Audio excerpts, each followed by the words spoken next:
la liberté, c'est un droit fondamental de la vie. Voilà.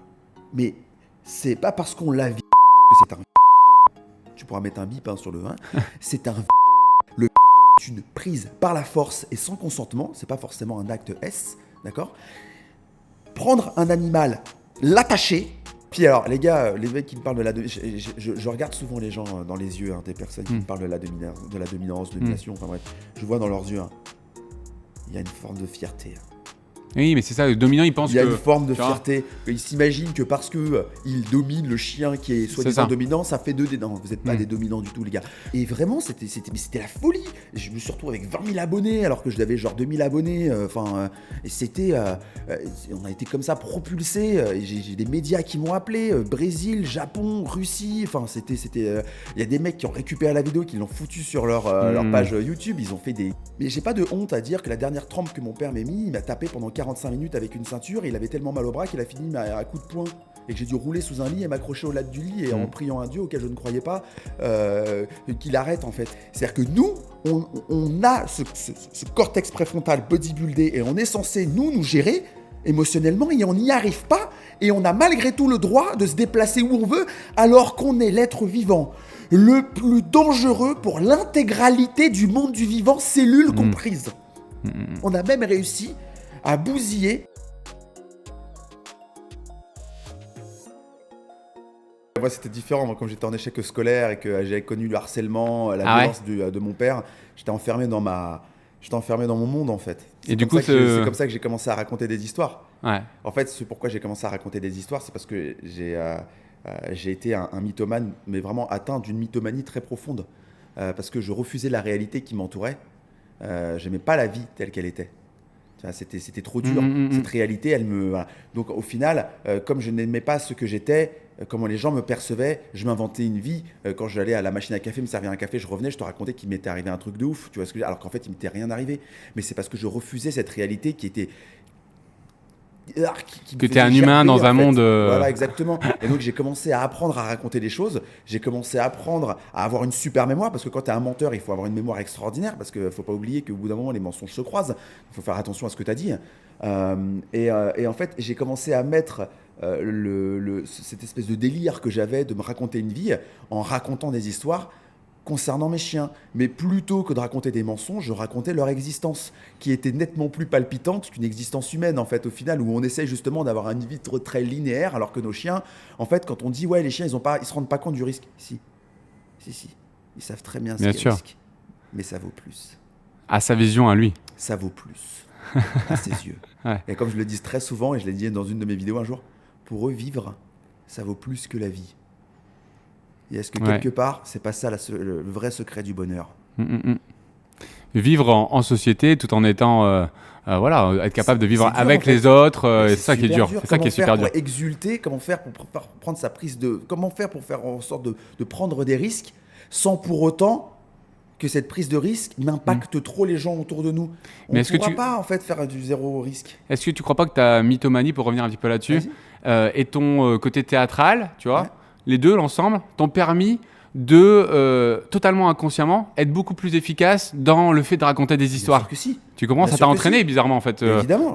Et du coup, après, quand tu dis la vérité, c'est encore plus simple pour toi pas l'amplifier, mais de l'embellir et d'envoyer des émotions, en fait, fortes et vraies. Je pourrais mille fois raconter, mon chien, il a fait ça, il s'est passé ça, voilà. Mais qui veut voir ça ? Exactement. Qui veut voir ça ? C'est pas intéressant. Et je dis toujours, lorsqu'on a un message fort à transmettre, il est de notre devoir, il est de notre responsabilité de trouver les moyens pour que le message passe. Quant à des éducateurs, des comportementalistes qui m'en collent plein la tête parce qu'ils ne supportent pas ce que j'ai dit, et à tort ou à raison, parce que moi, je ne suis pas éducateur canin, je ne suis pas comportementaliste, je le dis, je le répète, je le martèle. Et quand je le dis aux gens, les gens me disent toujours... ils m'en mettent plein la tête. Et déjà, je leur dis, de 1, est-ce que vous parlez comme ça à vos clients ? Est-ce que vous vous adressez comme ça à vos clients ? Parce que, en fait, ce qui vous emmerde, c'est quoi ? C'est que je sois très populaire. C'est que j'ai beaucoup d'abonnés, en fait. Parce que si j'avais genre 10 abonnés, mais vous prendriez même pas le temps de me répondre, en fait. vous ne regarderiez même pas ma vidéo. Puis ils perdent le contrôle de leurs émotions, tu vois. En fait, émotions qu'ils imposent à leurs clients de pouvoir gérer. Voilà, en fait. Exactement. Et ça, je peux pas, en fait, moi, tu vois, je peux pas le faire. Quand j'interviens chez quelqu'un, ma première chose, c'est de dire, regarde, c'est possible. Ouais. Je démontre par l'action et visuellement qu'il y a des changements de comportement qui peuvent être faits assez rapidement avec la bonne action. Mais tu peux pas dire faut faire ci, il faut faire ça. Et puis si toi, tu n'es pas incapable de faire ça. Quand tu es mis dans une autre situation qui te concerne directement, tu fais n'importe quoi avec la seule excuse du bah ouais, mais c'est ça être un être humain. Attends, tu te calmes. C'est facile de dire ça à ton client et toi, quand tu es dans une situation dans laquelle tu es toi dans ton inconfort, derrière toi tu pètes un câble. En fait, non, en fait, déjà. Et en fait, je dis toujours à ces gens-là, mais les gars, ce qui vous embête, pour être poli, c'est que je sois populaire. Mais les gars, vous avez qu'à bosser pour l'être. Hein. Je suis pas, c'est pas magique, hein, les gars. J'ai dû apprendre à monter des vidéos. J'ai dû apprendre à comprendre comment on fait pour faire en sorte qu'une vidéo puisse capter l'attention dans les 5 premières secondes, parce que c'est là que ça se joue. Il a fallu que je comprenne comment faire. Il a fallu que je choisisse les bonnes musiques, parce que quand ils me disent ouais, tu mets de la musique dans toutes tes vidéos. En fait, la musique, c'est l'ambiance de ta vidéo. Exactement. Et quand les gens ils n'arrivent pas à comprendre un truc pareil, je leur dis toujours les gars, t'as déjà regardé la liste de Schindler, hein? Tu crois que si tu retires la musique de la liste de Schindler et que tu mets la musique de Benny Hill, tu crois que le film il est le même? Non. C'est un ensemble, hein, c'est un ensemble. C'est un ensemble. C'est le visuel, le son, donc, toi. Si tu n'es pas capable de prendre en compte ces détails-là parce que tu as la flemme, parce que tu sais pas, ne reproche pas à quelqu'un qui a pris du temps à apprendre ces choses pour pouvoir le faire. Puisque ton message, puisque c'est toi qui as la vérité, puisque c'est toi qui as la connaissance, puisque ton message est si important, débrouille-toi pour apprendre à faire en sorte qu'il soit pris en considération par un maximum de personnes. Il est de ta responsabilité d'y aller.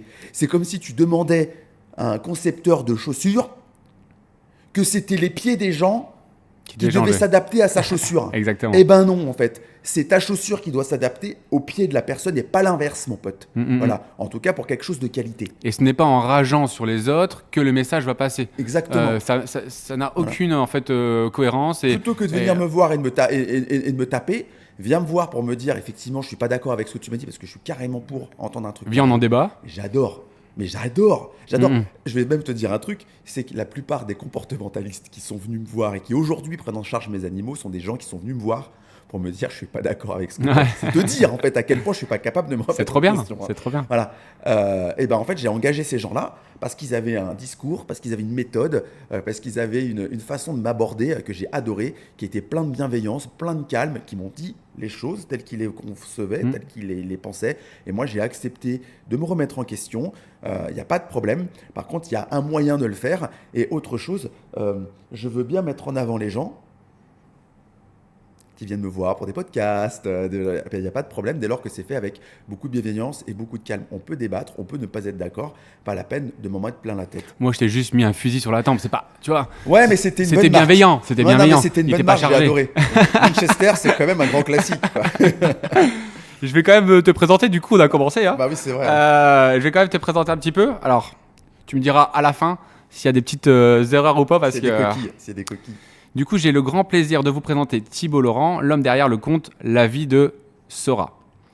Thibaut, tu es l'heureux propriétaire de 3 huskies sibériens, Sora, Tsuki et Mizumi, que tu mets en avant dans des contenus authentiques et sans filtre. Ton but, partager ta passion et ton quotidien avec tes chiens pour aider à mieux comprendre leur langage et leur posture, tout en apportant des réponses aux questions et aux défis que rencontrent les propriétaires au quotidien.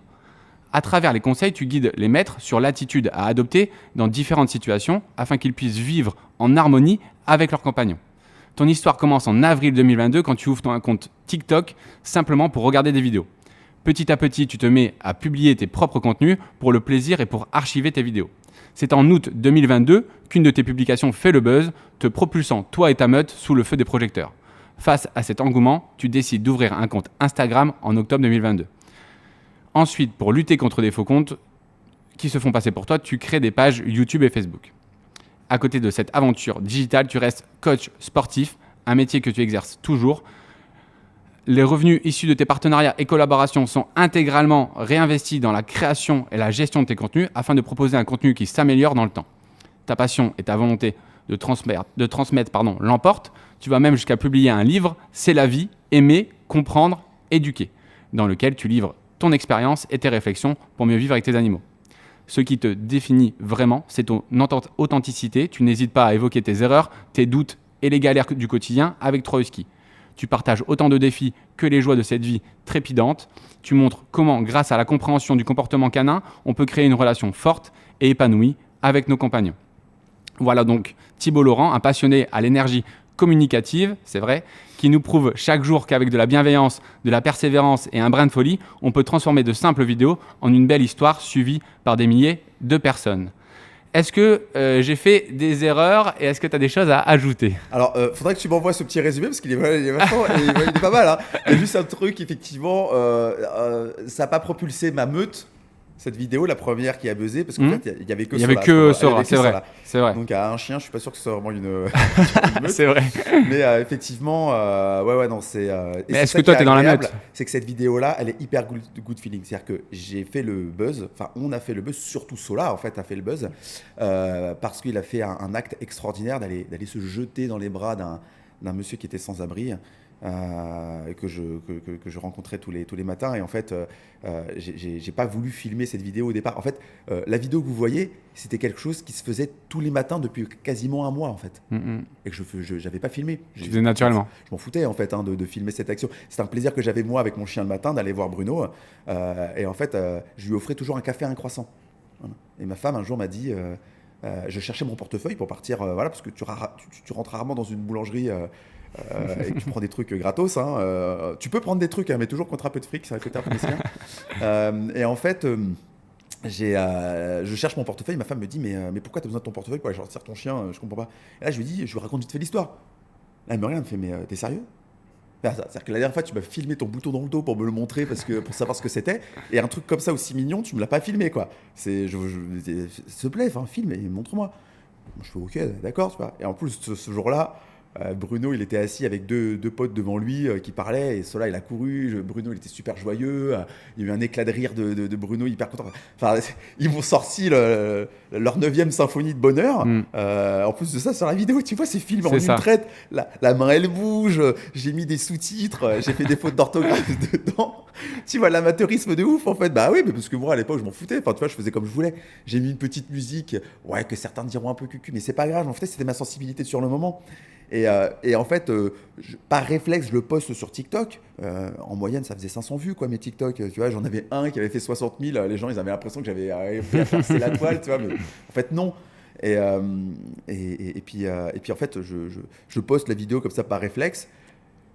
J'éteins mon téléphone, après bien sûr avoir envoyé la vidéo à ma femme qui d'ailleurs m'a fait le reproche de me dire ouais, pourquoi t'as mis une musique, pourquoi t'as mis des sous-titres, je voulais juste voir l'action. Ouais, elle a un œil acerbe sur ce truc. Et en plus ça fait des fautes d'orthographe. et comment dire, je coupe mon téléphone, enfin je le ferme quoi. Et à un moment je sens mon téléphone, il arrête pas de vibrer, il se passe quoi, je sors mon truc et je vois plein de notifications. Et je crois que c'était une demi-heure plus tard, tu vois. Et je regarde, et là je vois marqué genre 100 vues. Je vois 100 en bas de la vidéo. Et là je fais 100 vues en une demi-heure, mais c'est génial. Bah oui, parce que pour moi une vidéo qui faisait 500 vues de moyenne, voilà. Et en fait non. J'avais pas vu qu'il y avait un K à côté. En fait c'était 100 K en 30 minutes. À la fin de la journée, la vidéo elle avait fait plus d'1,5 million de vues. Et elle avait bouleversé un nombre de personnes de dingue en fait. Alors que c'était juste une situation, c'est une situation vraie, oui. Réelle, avec des émotions qui sont réelles. Et du coup, c'est pour ça que la vidéo, hein. Mais c'est pour ça que ça a touché les gens. Hein. Mais c'est pour ça que ça a touché les gens. Ouais. Et vraiment, c'était la folie. Je me suis retrouvé avec 20 000 abonnés alors que j'avais genre 2 000 abonnés. On a été comme ça propulsés. J'ai des médias qui m'ont appelé, Brésil, Japon, Russie. Enfin, il y a des mecs qui ont récupéré la vidéo, qui l'ont foutu sur leur page YouTube. Ils ont fait des 50, 60 millions de vues. Mais un délire en fait. C'est passé à la télé dans plein d'endroits dans le monde, en Angleterre. Enfin, j'ai des médias anglais qui m'ont appelé pour me racheter les droits de la vidéo, chose que je leur ai refusé. Non pas parce qu'ils ne me proposaient pas assez d'argent, mais c'est parce que je voulais pas qu'un média puisse... Voilà. J'ai jamais demandé aux mecs qui avaient pris la vidéo de me rembourser parce qu'eux, ils se sont fait un blé extraordinaire. Mais moi, je m'en foutais de l'argent. Enfin, et encore, aujourd'hui, c'est pas vraiment une priorité. C'est un moyen, mais c'est pas une priorité. On en reviendra certainement plus tard. Mais ce que je veux dire par là, c'est que... Et puis, en plus de ça, les gens, ils se sont imaginés que je m'étais fait un blé extraordinaire, mais j'étais pas monétisable à l'époque. C'est-à-dire que même si la vidéo avait fait 1 milliard de vues, ça m'aurait rapporté 0. Parce que je Oui, bien n'étais sûr. pas monétisable. Et encore une fois, je m'en foutais, mais c'est comme ça qu'on a été propulsé. C'est vraiment sur une belle vidéo. Et du coup, pourquoi tu as adopté Sora à la base? Ah, c'est une longue histoire, hein. J'ai toujours aimé les chiens, j'ai toujours voulu avoir des chiens. Et à l'époque, ma mère ne voulait pas qu'on en ait parce qu'on était une famille nombreuse, qu'on était vraiment dans la galère financièrement. On a connu des moments très très très durs dans ma jeunesse, hein. Vraiment, j'ai su ce que c'était que la faim, j'ai su ce que c'est que de voir ma mère pas manger pendant plusieurs temps parce qu'il fallait que nous on puisse manger. J'ai vu ce que c'était que d'aller au secours populaire avec des caddies de course, me battre avec des messieurs sans abri, avec mon grand frère pour qu'ils ne nous prennent pas ce qu'on avait dans le caddie. Ouais, c'est des moments qui sont pas simples. Ça ne veut pas dire que j'ai une enfance catastrophique, mais il y a eu des moments il y a eu des moments de très bien, il y a eu des moments qui étaient plus complexes. Et on Ce qui voulait t'a avoir un forgé. chien. Ouais, ça forge, ouais, bien sûr. Alors maintenant, je m'en plains pas, hein. J'ai connu la violence d'un père particulièrement violent à mon encontre.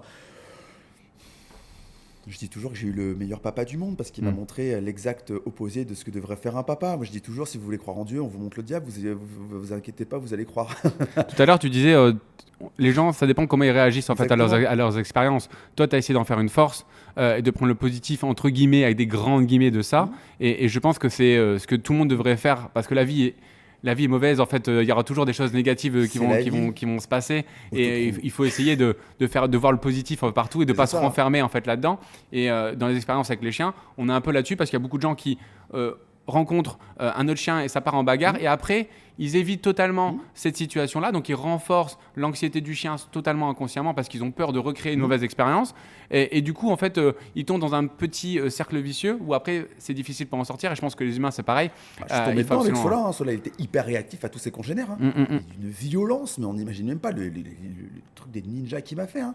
Mais, mais en fait, c'est ce que je disais tout à l'heure, c'est la vie, quoi. C'est un petit coup d'auto-promo mais, pour le bouquin, mais c'est le titre de mon livre. C'est la vie, enfin, c'est comme ça. Et je dis toujours, on n'est pas responsable forcément des cicatrices qu'on porte, mais par contre, on est responsable de ce qu'on va en faire. Exactement. Voilà. Et moi, ma femme ne supporte pas quand je raconte certains passages de mon enfance. Elle veut pas écouter, elle en pleure en fait. C'est trop dur, c'est vraiment trop dur. Et en plus de ça, elle me dit c'est encore plus bouleversant que t'en parles avec une forme de légèreté, comme si tu disais ouais, quand j'étais petit, je suis allé aux vacances au ski. Mais j'ai pas de honte à dire que la dernière trempe que mon père m'a mis, il m'a tapé pendant 45 minutes avec une ceinture et il avait tellement mal au bras qu'il a fini à coups de poing. Et que j'ai dû rouler sous un lit et m'accrocher au latte du lit et en priant un Dieu auquel je ne croyais pas qu'il arrête en fait. Ouais, ouais, c'est dur. Et j'en parle avec une forme de détachement parce que bah, j'ai fait la paix avec ça. Ça fait partie de mon passé. Et ça m'a permis de me rendre compte que bah, non, la violence, ce n'est pas une méthode éducative et non, elle ne peut être, elle peut être utilisée, mais en fait c'est court-termiste et on se rend bien compte que en fait à long terme, tu ne fais rien pousser. C'est un terrain qui, tu finis par assécher ton terrain en fait. Bien Il n'y a sûr. plus rien qui pousse à l'intérieur. Bien sûr. Voilà. Donc enfin voilà, donc j'ai eu ces expériences-là. Donc au final, est-ce que ça veut dire que euh, aujourd'hui, aujourd'hui, je sais que j'essaie de faire tout ce que je peux pour mettre en avant ces expériences qui étaient très très difficiles et d'en tirer des leçons et de faire ce que je peux avec mes animaux. Est-ce que ça veut dire que je m'énerve jamais avec mes chiens? Ben, c'est faux. C'est pas ce que tu montres, en tout cas, en fait, C'est faux. sur les réseaux, ce qui est Pète très les bien. plombs parfois. Mais des fois, ils vous mettent dans des situations. Mais même si je sais qu'il faut que je me gère, même si il faut que je... Et je dis toujours, euh, prêcher et faire qu'on s'appelle la promotion du self-control, ça ne veut pas dire qu'on est parfait et qu'on l'est toujours. Non. Personne n'est parfait. Personne n'est parfait. Et parfois, vous tombez dans des situations qui vont complètement vous dépasser. Et vous allez vous mettre à hurler alors que vous avez votre petite voix qui vous dit « Mais tu sais en fait qu'il ne faut pas le faire. Tu sais en fait, tais-toi. » Mais en fait, cette petite voix, en fait, vous lui faites fermer sa bouche en fait. Et vous préférez laisser le système limbique, donc la machine à émotion, se mettre pendant que le cortex préfrontal, lui, il vous dit arrête, tu vois bien que voilà. Et en fait, jusqu'à ce qu'au bout d'un moment, le cortex préfrontal finisse vraiment par prendre le dessus et calmer l'émotion. Et en fait, vous vous êtes laissé dépasser, c'est pas ça le problème. Le problème, c'est de savoir que vous êtes dedans et d'y rester. Donc vous vous êtes aperçu que vous êtes à l'intérieur et par principe, y rester. Mais c'est dur de contrôler ses émotions, que ce soit en fait pour un chien ou que ce soit en fait pour un humain, pour n'importe quel individu. On a le cortex préfrontal. Nous, on est conscient de ça. On a moins d'excuses qu'eux. Exactement, voilà. Exactement. Et puis le chien va utiliser l'aboiement, ce que tu dis là, de crier. Mais en fait, quand le chien aboie, c'est à peu près le même principe, c'est qu'il extériorise une émotion et il essaye de s'autogérer comme il peut, mais il extériorise l'émotion, il communique en même temps en fait son émotion. Mais c'est exactement le même principe, sauf qu'on peut pas lui dire. Bah, il faut que tu réfléchisses, il faut que tu te contrôles. Je suis très dur avec l'être humain. En fait, j'en ai fait mon métier. Je suis coach sportif, je suis passionné de l'humain. L'être humain, je le trouve passionnant. Il est magnifique. J'ai une vraie aversion envers l'humanité, par contre. C'est paradoxal. C'est-à-dire ? J'ai un vrai problème avec l'humanité. C'est-à-dire qu'un grand groupe d'êtres humains. Ce que, en fait, dans quelle direction on va, dans quelle direction il nous mène, etc. Général, telle qu'elle se gère dans son ensemble, je la considère, ça va être très dur ce que je vais dire. Ma femme, elle est à chaque fois catastrophée parce qu'elle est hyper humaniste, ma femme. Je la considère comme une maladie. À cause de quoi aussi ? À cause de quoi ? Voilà. Ou de qui ? Son fonctionnement. Ah non, mais de son fonctionnement en général. En fait, on est trop nombreux. C'est un problème de nombre, en fait, l'humanité. C'est pas un problème de culture. À chaque fois, on essaie d'aller chercher chez le voisin d'à côté. C'est à la faute de cette population, c'est la faute. Non, les gars, c'est global. C'est la faute de chaque individu. C'est une question de nombre de personnes, de quantité de ressources qu'on utilise, qui en fait, la Terre est juste saturée. L'être humain est trop nombreux, c'est pas la place qu'il prend, parce qu'il y a, je crois que c'est 70% des terres qui ne sont même pas occupées. C'est-à-dire que si tu prenais toute l'humanité et que tu la mettais épaule contre épaule, ça tiendrait dans Los Angeles. Les 7 milliards tiendraient dans l'espace que prend Los Angeles. Donc c'est te dire, c'est pas une question de place, c'est une question de ressources. Tu vois ce que je veux dire Et donc, si tu veux... Mais est-ce que c'est pas l'éducation des gens à la base, c'est-à-dire quand on est enfant, l'éducation, nos expériences de vie, notre éducation aussi des parents, pas que de l'école d'ailleurs, est-ce que c'est pas ça qui crée que l'humanité en fait dévie en fait dans le temps ? Non. Toi, tu crois que tant qu'il y a des humains qui vont en fait gérer, en fait, ce sera tout le temps en fait tant néfaste. Tant que t'es pas capable de réguler ta population, de toute façon, t'as qu'un seul frigo. C'est ça que je trouve aberrant en fait, qu'on peut me sortir tout ce qu'on voudra. Là, on est en train de sortir du chien. Mais ouais, carrément. Il y a qu'un frigo, les gars. À la base, la question c'était pourquoi t'as pris un husky. Voilà, pourquoi j'ai pris un husky. On va revenir là-dessus. T'as qu'un seul frigo. Ouais. Donc à partir d'un moment, si tu sais pas réguler si tu sais plus gérer comment ça s'appelle, le nombre de personnes, t'as un frigo, t'as 20 personnes, tu nourris pas pareil que 40, 60, 120 et 1000. Avec un seul frigo. Après, moi, je suis trop positif, c'est-à-dire que je crois qu'un jour, quelqu'un pourrait en fait être capable de gérer justement tout ça. Il y a plein de gens qui sont capables de le faire. Ouais, mais pourquoi ils sont où ? Ils sont là. On les écoute pas. Parce que pour pouvoir gérer, il faut faire des choix négatifs qu'eux, ils vont pas faire. En fait, le discours qu'ils prononcent, la façon qu'ils ont de s'exprimer, et tu vois, on a fait une ellipse, on retourne sur notre... la façon qu'ils ont, le message qu'ils envoient n'est pas écoutable.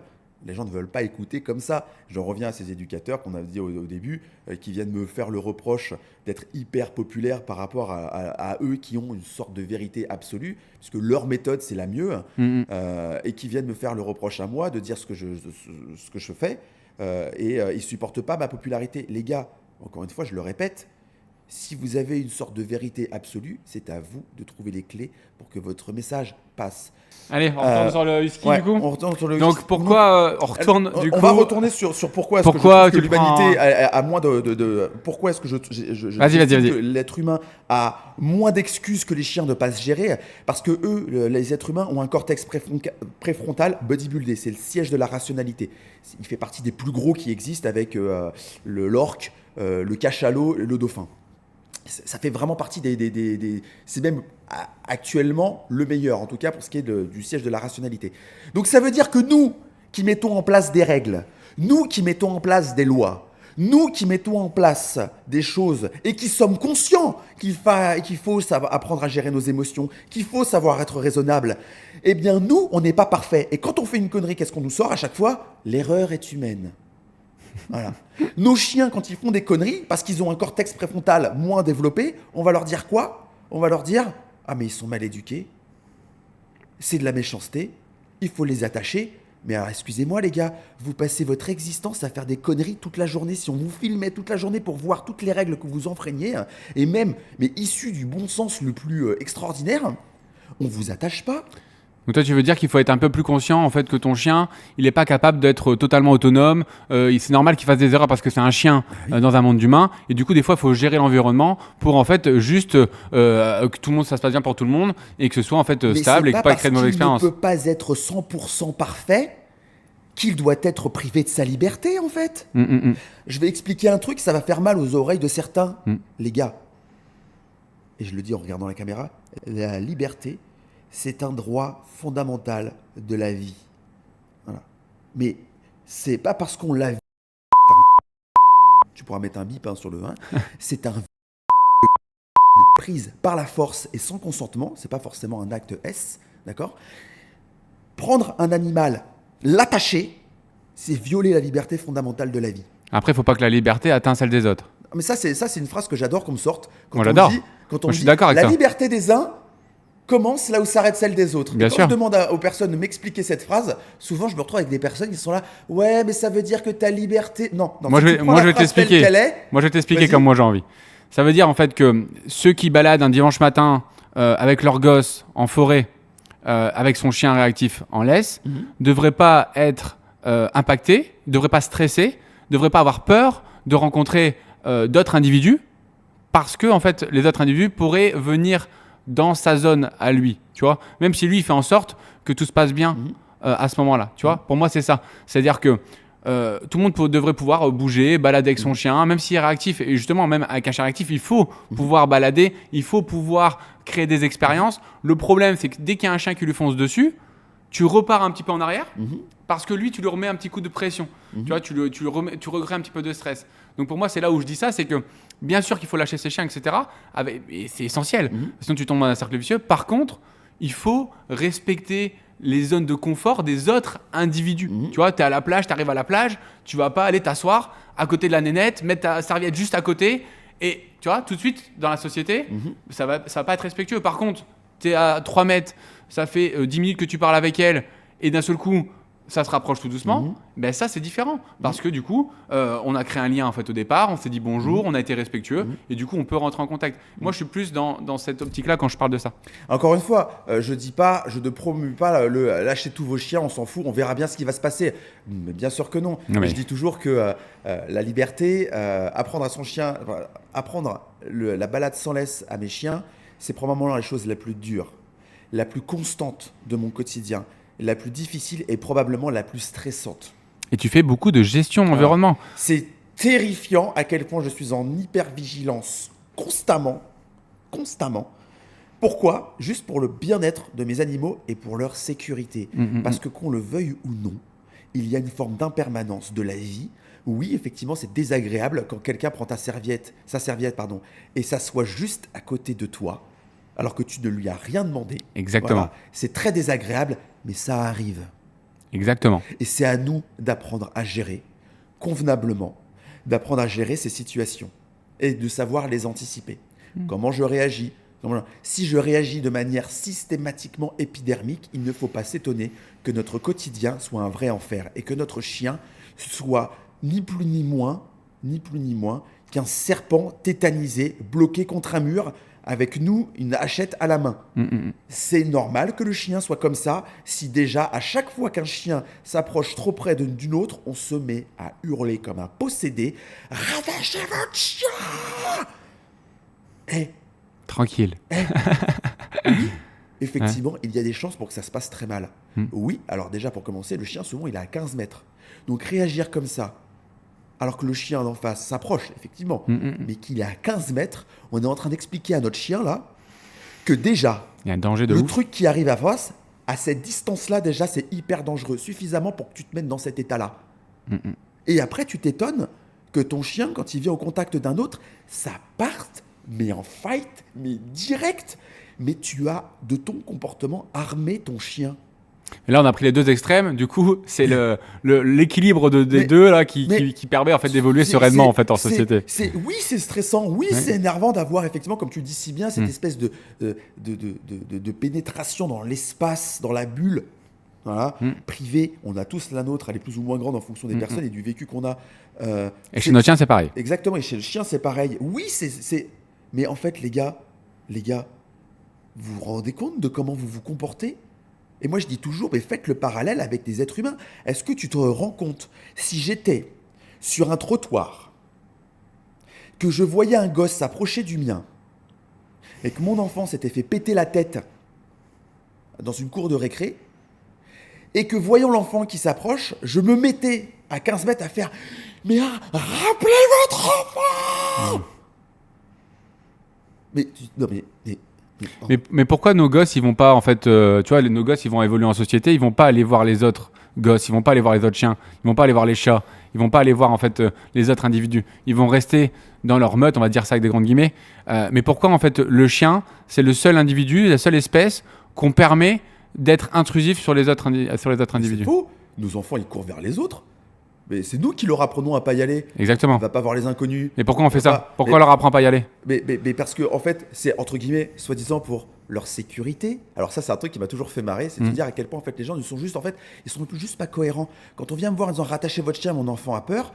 Oui, d'accord. Mais alors déjà, ça, il n'y a pas de problème. Moi, je rappelle mon chien. Je supporte pas que mes chiens aillent voir des gens qui ne les ont pas appelés. Voilà. Mais en fait, parce que mes chiens sont soumis aux mêmes règles que moi. C'est-à-dire que moi, je vais pas voir des gens. Je dis bonjour aux gens par politesse quand je croise leur regard. Donc tu respectes la liberté des autres. Je vais pas sauter sur les gens que je connais pas, ça se fait pas. Et mes chiens, ils sont pareils, même s'ils adorent les gens. Parce que je leur apprends progressivement à ne pas. Mais oui, mais pour leur apprendre ça, il y a plein de fois où malheureusement, eh ben en fait, ils ont échoué. Malheureusement, le nombre de fois j'ai dû demander pardon aux gens. Je vous demande pardon, je suis désolé, vraiment, sincèrement. Et les gens qui se sont mis à me hurler dessus, je les regardais en disant, peu importe comment vous allez me dire les choses, vous avez raison. Et les gens, voilà, souvent, c'est tout. Ça allait, ok, excusez-moi d'avoir réagi comme ça. Non, vous n'avez pas à vous excuser. C'est nous qui avons empiété sur votre espace. Voilà. Donc effectivement, et si les gens me hurlent dessus, sachant que je suis en tort, j'accepte les hurlements. C'est pas grave.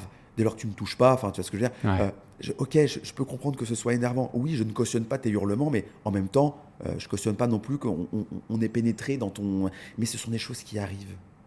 D'accord ? Soyons indulgents parce que je suis désolé, je le dis aux gens, mais vous avez déjà pénétré dans l'espace vital de quelqu'un, parfois sans même vous en rendre compte. Vous avez déjà fait l'erreur d'avoir des propos qui avaient été... voilà. Vous avez déjà blessé des gens, physiquement ou moralement. Vous avez fait exprès ou pas. Eh bien, comme vous le dites si bien, l'erreur est humaine. Non, l'erreur, elle n'est pas humaine. L'erreur, elle est dans le monde du vivant. Voilà. Et moi, ça m'est déjà arrivé d'avoir mon chien qui s'est fait attaquer, poursuivi. Je l'ai en vidéo, je ne l'ai jamais publié cette vidéo. Pourtant, elle pourrait faire des centaines de millions de vues. Où tu vois mon chien se faire poursuivre par un chien. Il s'est fait sauter au visage. Je rappelle mon chien pour pas qu'il déclenche. Mon chien, malgré son passif, revient me voir. Le chien poursuit mon chien. Tu le vois sur la vidéo. Hein. Poursuit mon chien, lui coupe la route une première fois, le réattaque une deuxième fois. Mon chien, je maintiens mon rappel. Mon chien, malgré l'assaut qu'il subit, ne se défend pas, revient jusque d'entre mes jambes. Et jusqu'entre mes jambes, le chien lui a sauté dessus. J'ai récupéré, on a réussi à séparer les chiens. Tu me vois sur la vidéo regarder la dame et lui dire « S'il vous plaît, arrêtez de hurler, madame. Calmez-vous, s'il vous plaît. » « Ouais, mais finalement Madame, s'il vous plaît, calmez-vous. » C'est trop tard, de toute façon. Voilà. Votre chien, il est très peu blessé. Parce qu'effectivement, à un moment, mon chien, il a commencé vraiment... Surtout s'il est dans tes jambes, donc tu goûtes dernière sécurité. Il s'est fait choper, en plus, il a secoué. Enfin, je te raconte pas le délire. J'ai dit « S'il vous plaît, calmez-vous, madame. » Et la nana, elle était hors de contrôle. J'ai regardé sa fille, qui avait 6 ans. Hein. Genre, j'ai fait « Ça va, toi, tu vas bien ?» Et là, la fille, elle éclate en sanglots. Et là, j'ai prise près de moi, donc je ne l'ai pas prise contre moi parce que c'est un enfant que c'est pas bien. J'ai juste mis ma main sur son épaule, j'ai fait chut, calme-toi, c'est pas grave, ça arrive. Rassure-toi, regarde. Personne n'est. Voilà. Ça, on va se calmer, c'est impressionnant, je peux comprendre, mais regarde, tout va bien. Et là, la gamine, elle a commencé à arrêter ses sanglots. Et là, j'ai regardé la maman, j'ai fait s'il vous plaît, arrêtez parce qu'en fait, vous êtes en train de paniquer tout le monde. C'est un traumatisme pour tout le monde et un traumatisme dans le temps aussi parce que ton chien après quand il subit des agressions comme ça, les prochains chiens qui vont lui courir dessus. Donc c'est là où je trouve que tu vois, il devrait quand même avoir un équilibre. Si tu as un chien en fait trop réactif, trop agressif, il faudrait l'attacher, mettre une muselière. Là, je la regarde, je lui fais écoutez madame, si votre chien fait de la préda, parce que là c'est à mes yeux en tout cas c'est de la préda. Hein. Quand le chien s'en va en courant et que ton chien le poursuit. Après, s'il fait de la préda sur un autre chien, on n'est pas sur de la, là, on n'est pas sur de la défense. Hein, d'accord, on n'est pas sur de la défense. Et elle me fait non, il fait pas de la préda. Vous vous doutez bien que s'il faisait ça, il serait en laisse. Je fais madame, il vient de le faire. Et en plus, il y avait 2 maîtres de chien qui me connaissaient très bien, qui ont assisté à toute la scène. J'ai fait votre chien, il a poursuivi le mien, je l'ai en vidéo. Hein, donc, si vous voulez, on regarde. Hein, vous allez voir, c'est chaud quand même. Hein. Et là, elle me regarde, elle me fait oui, mais je fais si vous voulez lui donner de la liberté et qu'il est instable, mettez-lui une muselière. Muselière ou grand longe, ça peut être dangereux pour la dame, mais une longe à la limite, si vous mais mettez-lui au moins une muselière. Et si vous voulez pas lui mettre de muselière parce que pour des raisons que je peux comprendre, bah dans ces cas-là, c'est la laisse, mais c'est au moins l'un des deux, quand même. Là, pour le coup, voilà. Et elle me dit non, mais vous inquiétez pas, il est pas comme ça. Mais bon, en même temps, vous savez, je l'ai récupéré il y a 48 heures, on me l'avait volé pendant 1 an. Et là, je l'ai regardé, je fais mais madame, c'est plus votre chien là. Me dites pas, vous le connaissez votre chien. C'est énorme, un an d'expérience. Dans la vie d'un chien, déjà, énorme. en plus de ça. Et puis, tu l'as récupéré il y a 48 heures. Mais tu sais pas, en fait, le chien que tu as. Tu sais pas ce qui s'est passé. Puis alors, vu la race du chien, quand on te l'a volé, c'est pas pour aller le vendre à une petite grand-mère. Oui. Puis attention, il faut quand même signaler un truc, c'est que la plupart des chiens qui sont réactifs et agressifs, c'est par peur. C'est ou de la non-expérience, ou de la mauvaise expérience qui a donné cette appréhension et qui crée la réactivité, en fait, derrière. Beaucoup de gens pensent que par exemple ce chien, il peut être ce qu'on appelle dominant, etc. Alors que bon, la dominance, ça peut faire un grand débat. Mais dans le principe, la plupart du temps, en fait, ce sera juste une appréhension mal gérée et un chien qui a dû se débrouiller tout seul et qui se débrouille tout seul dans la situation, point barre, quoi, d'accord. Mais à 90%, 95%, c'est de la peur aujourd'hui. Moi, il y a 10 ans, j'ai vu des chiens, c'était pas de la peur. Tu vois, c'était des chiens qui avaient énormément confiance en eux, qui avaient appris à bagarrer, qui avaient appris à gagner, etc. Aujourd'hui, on voit plus ça. Par la sélection humaine, par ce qu'on a rencontré. Il faut aussi être conscient qu'un chien réactif, c'est de l'appréhension plus qu'autre chose. Et du coup, préfère être à l'origine de l'attaque que devoir la subir. Se faire agresser, voilà. Et puis alors, les gars, les mecs qui me parlent de la... Je regarde souvent les gens dans les yeux, des personnes qui me parlent de la domination, enfin bref. Je vois dans leurs yeux, il y a une forme de fierté. Oui, mais c'est ça, le dominant, il pense que... Il y a une forme de fierté. Il s'imagine que parce qu'il domine le chien qui est soi-disant dominant, ça fait d'eux des... Non, vous n'êtes pas des dominants du tout, les gars. Vous n'arrivez pas à gérer l'émotion de votre chien. Vous savez pas gérer... vous n'avez pas réussi à apprendre à votre chien à regarder son environnement et à faire avec son environnement. Vous n'avez pas pris le temps qu'il faut. Vous n'avez peut-être pas fait appel aux bonnes personnes. Vous n'avez peut-être pas utilisé les bonnes méthodes également. Mais non. Ne soyez pas prétentieux parce que votre chien est dominant. Non, il n'y a pas de dominant en fait. Voilà. Tu vois, il n'y a pas de personne qui domine tout le temps sur tout le monde. Tu vois. Ça n'existe pas. Voilà. Ne soyez pas prétentieux en m'expliquant la domination, s'il vous plaît. Non. Et là, à ce moment-là, au contraire, il faut avoir un regard plein d'humilité. Donc tu penses que quelqu'un qui pense que son chien est dominant, c'est parce que lui, il voudrait l'être. Tu penses que quelqu'un qui a un chien peureux, c'est parce que lui, il l'est. Non, il y a une différence. Est-ce qu'il y a une corrélation, une petite... il y a une corrélation extraordinaire entre la gestion émotionnelle du maître. Moi, à chaque fois, comme dit tel maître, tel chien. Non, c'est pas vrai. Déjà, pour commencer, si tu viens juste d'adopter le chien et que tu as un chien hyper réactif, c'est pas de ta faute. Tu viens juste de le récupérer. Alors pourquoi on dit ça du coup, tel maître, tel chien, c'est intéressant. Ben oui, mais parce que en fait, en réalité, c'est plutôt telle gestion émotionnelle, tel chien. Telle action, tel comportement, telle réponse comportementale donnée au chien, créer des messages au chien et du coup ça le change. Il n'y a qu'à voir Sola quand il était hyper réactif et aujourd'hui. Ça ne veut pas dire que mon chien, encore dernièrement, il m'a fait un truc pas possible. Il a eu une contagion émotionnelle, il a déclenché, c'est extrêmement impressionnant, il a pas mordu, mais il a déclenché. C'est une contagion émotionnelle. J'ai fait analyser la vidéo par des comportementalistes. Et les gens, il y a certains qui m'ont dit « Ouais, mais s'il est comme ça, il faut systématiquement l'attacher !» Mais toi qui me réponds ça en commentaire, quand est-ce qu'on t'attache les pouces? Derrière réseau, c'est encore pire. Mais toi, là, à répondre à ça, à t'énerver derrière une vidéo qui, en fait, ne te concerne pas. T'imagines? C'est-à-dire que c'est même pas ton chien. C'est pas ton chien et tu réagis comme ça et toi, on te laisse parler. Non, mais c'est fou quand même. Et la contagion marche dans les deux sens. C'est-à-dire qu'il y a aussi des fois ton chien devient réactif, l'humain devient réactif à ce que le chien est réactif. Tu vois, ça c'est intéressant. Ce qui est extraordinaire, c'est que je trouve ça. J'en reviens à ce que je disais, c'est-à-dire que nous, on a ce cortex préfrontal bodybuildé et on est censé nous gérer émotionnellement et on n'y arrive pas et on a malgré tout le droit de se déplacer où on veut alors qu'on est l'être vivant le plus dangereux pour l'intégralité du monde du vivant, cellules comprises. On a même réussi à bousiller la vie au niveau cellulaire. Je ne sais pas si tu te rends compte de la performance extraordinaire. Et nous, on est libre. Et on vient nous voir en nous disant que les chiens, c'est en laisse et puis c'est tout. Moi, je réponds à ces gens, mais les gars, si vous êtes à ce point attachés au bandage, des clubs lugubres du samedi soir parisien, mais arrêtez de faire votre prêche à tout le monde. Non, un chien, c'est pas systématiquement en laisse. Et oui, un chien, il a le droit d'apprendre. Oui, un chien, il a le droit de se tromper. Oui, un chien, il a le droit de faire des erreurs exactement comme toi. Et ne viens pas me dire qu'un chien est plus instable et imprévisible, parce que mathématiquement, scientifiquement, c'est faux. Pardon. Étant donné que l'être humain est celui qui a le plus accès à la nuance, et que plus tu nuances, plus tu rends instable la perception d'une même situation, l'être humain est l'animal scientifiquement le plus instable et le plus imprévisible. Ce que tu estimes être de l'instabilité et de l'imprévisibilité, c'est que tu ne parles pas le langage canin. Toutes les vidéos où tu vois un chien faire une dinguerie, ce que nous, on estime être une dinguerie, si tu me montres la vidéo, tu comprends le pourquoi du comment. Secondes, dès les 30 premières secondes, tu sais qu'il y a une dinguerie qui va se passer. Il le dit, il n'arrête pas de le dire, il le montre. Seulement, tu ne sais pas lire, c'est comme si moi je disais que les Polonais n'avaient pas de littérature et n'avaient pas de langue. Pourquoi ? Parce que je ne parle pas un broc de polonais, et comme si, en fait, comme je ne parle pas la langue polonaise, ça veut dire que les Polonais, lorsqu'ils échangent entre eux, c'est par onomatopée un peu aléatoire, mais en fait, ça ne veut rien dire. Non, c'est juste que je ne parle pas la langue, c'est tout. C'est-à-dire qu'ils ont une littérature, une belle langue, quelque chose de superbe, de très bien, voilà. C'est juste que je ne le parle pas. Voilà. Du coup, c'est la même chose pour les chiens. En parlant en langage et posture, en fait, c'est intéressant. Pour toi, en fait, qu'est-ce qu'un signal d'apaisement ? Du coup, en fait, quelle est l'efficacité ? Il y en a tellement. Ouais, il y en a tellement, mais du coup. Il y en a tellement, ça dépend des situations. Ça varie même des chiens. Évitement ou apaisement, ouais. Tu vois, tu vas avoir toi, le sur tes regard chiens, qui ça va va se tourner. T'as des chiens comme ça qui, à l'approche d'un autre, vont juste avoir le regard qui va être fuyant. Tu le vois, la tête, ils veulent pas tourner la tête. Ça montre au chien, je suis pas à l'aise. Ils vont se lécher la truffe. Il y en a qui vont bâiller pour faire baisser la tension. Et ça, normalement, les chiens bien codés, ils sont censés le voir, l'interpréter et partir. Mais il y a des chiens, malheureusement.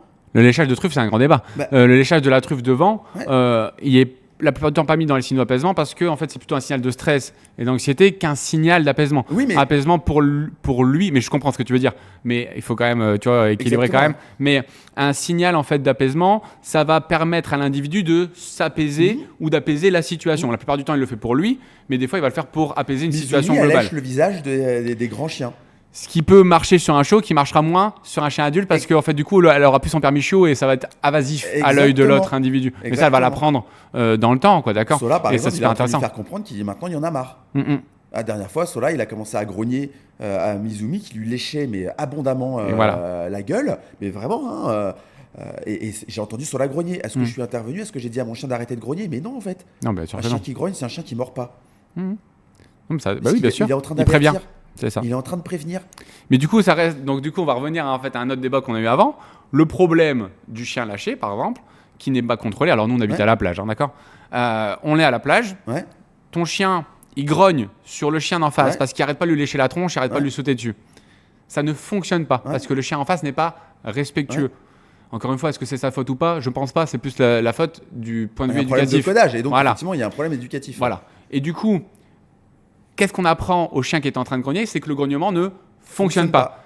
Il passe à l'agression et bizarrement, là, tout le monde fait en sorte que ça se passe bien. Parce que forcément, en tant qu'humain, d'un seul coup, là, tout le monde se sépare. Malheureusement, ce que tu apprends à ton chien à ce moment-là, c'est que l'agression fonctionne mieux que le fait de grogner. Et malheureusement, c'est fait parce que en face n'est pas respectueux. Et là, on tombe dans un truc où on voudrait qu'un monde soit un peu utopiste, c'est parfait. Mais il faudrait que tous les chiens communiquent un petit peu mieux et comprennent un petit peu mieux les codes, tu vois, pour pouvoir évoluer et être lâché. On revient au côté lâché, tu vois. Pour moi, ça me dérange pas d'être lâché parce que si mon chien, si le chien il grogne et que là il fait demi-tour et il se barre, mais ça c'est excellent. Ça c'est fini, point. C'est très bien. Le problème actuel, en tout cas dans ma région, c'est que le chien il grogne et que l'autre il continue. Parce que lui, mais il veut que jouer, mais ça n'a rien à voir. Juste, le mien, il vient de dire, j'ai plus envie. Et du coup, la solution là, elle peut être un peu complexe parce que qu'est-ce qu'on fait, tu vois ? Est-ce qu'on protège le chien ? Du coup, on bloque un peu l'autre pour dire à mon chien, tu vois, grogner, ça marche. On a arrêté l'interaction, tu vois ? Est-ce qu'on laisse mon chien se démerder, mais du coup, il va comprendre que de monter en posture, c'est plus efficace que d'avoir des postures basses ? Tu vois, est-ce qu'on en a, tu vois, c'est compliqué. C'est ce que j'appelle, en fait, c'est ce que j'appelle l'impermanence, et j'ai envie de dire aux gens, et encore une fois, je leur explique, les gars, moi, je me suis retrouvé plein de fois, pas même chose, je reviens à mes êtres humains, avec des gens à qui j'ai voulu expliquer les choses, j'ai voulu dire les choses, et les gens, ils n'ont pas compris. Effectivement, je suis monté à ce moment-là dans les tours, mais est-ce que ça veut dire que parce qu'il y a un mec qui m'a empêché, qui s'est montré intrusif, et est-ce que ça veut dire que j'exige que l'intégralité de l'humanité soit en menottes ? Non. Tout est équilibre et paradoxe. Voilà. Il y a un moment, les gars, calmez-vous. D'accord ? Et que lorsque mon chien a une mauvaise expérience, tu sais ce que je fais ? Déjà, je gueule pas. Le premier truc que je fais, souvent quand les chiens se battent, je chuchote. Déjà parce que les chiens, ils nous entendent très bien quand on chuchote, même si ça fait du bordel. Bien sûr. Voilà. Que monter en décibels ne fait que exciter les animaux, exciter le système limbique qui est à ce moment-là déjà à son max. Et donc, en fait, tu ne fais que prolonger. Souvent, les gens, quand ils me voient, quand il se passe des dingueries de ouf, les gens, ils me voient hyper calme. Mais genre, un jour, j'ai ma chienne qui m'a fait une crise d'épilepsie partielle. Ça arrive, hein. Une fois tous les 6 mois. Et en fait, elle reconnaît plus son environnement, mais elle peut toujours se mouvoir. Donc, elle n'est pas... Ce qui est dangereux. Voilà, donc c'est hyper dangereux parce qu'elle ne reconnaît plus rien. Et ma chienne, elle a traversé la route. Elle est passée à 50 cm d'une bagnole qui s'était arrêtée, mais on était en plein centre-ville et les voitures roulent doucement en centre-ville. Donc voilà, elle s'est arrêtée. Donc elle a traversé la route et moi, en fait, j'étais robot. J'ai même pas crié, j'avais ma social media manager qui était là. Elle était paniquée. Tout le monde autour de moi était en panique totale. Et moi, j'avançais mais hyper calmement. Mais c'est parce que moi, quand des choses se passent comme ça, mais ça c'est du fait de mon passif ultra violent. En fait, je coupe. Tu désamorces. Je coupe mon émotion. En fait, je ne ressens plus rien pendant une catastrophe. Voilà. Et en fait, je coupe. Ça permet d'avoir l'esprit qui reste hyper clair. Si je me mets à crier et à poursuivre ma chienne, je ne vais que rajouter du stress. Ma chienne qui ne reconnaît plus son environnement et les gens autour va juste s'apercevoir qu'il y a un mec qui la poursuit en fait. C'est le pire truc du monde. Tu t'autogères en fait dans une situation complexe. J'ai déjà vu mon chien courir vers un autre chien et je sentais que les deux chiens étaient extrêmement tendus. La personne, elle était là. Et moi en fait, j'ai avancé en marchant vite, mais hyper calmement. J'ai pas crié. Et pourquoi j'ai pas couru ?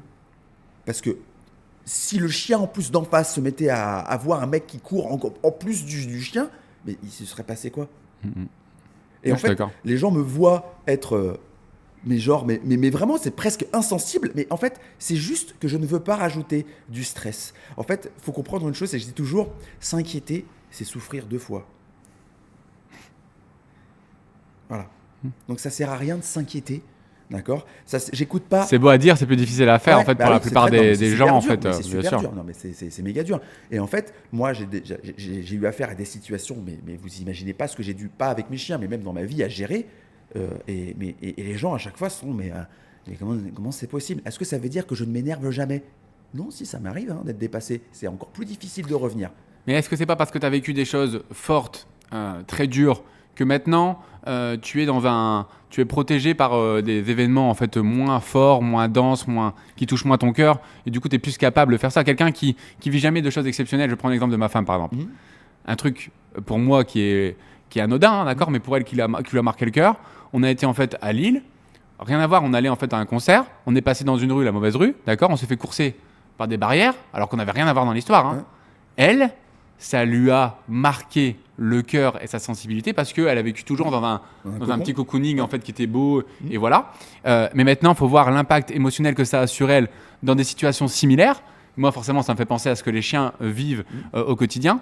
Mais ce que je veux dire, c'est que la sensibilité de chacun par rapport aux expériences de vie, par rapport à ce qu'il a vécu, je pense, change également, quoi, d'accord ? Et malheureusement, c'est pour ça que nous, on est un peu dans un principe éducatif où on aime bien mettre en situation, sortir un tout petit peu de la zone de confort sans aller dans un extrême, bien évidemment, parce qu'on a l'impression que de mettre le chien dans des difficultés un petit peu plus hautes au fur et à mesure de sa vie, intelligemment et progressivement, ça lui permet après d'être beaucoup plus stable dans des situations qu'il pensait lui complexes au départ, quoi, d'accord ?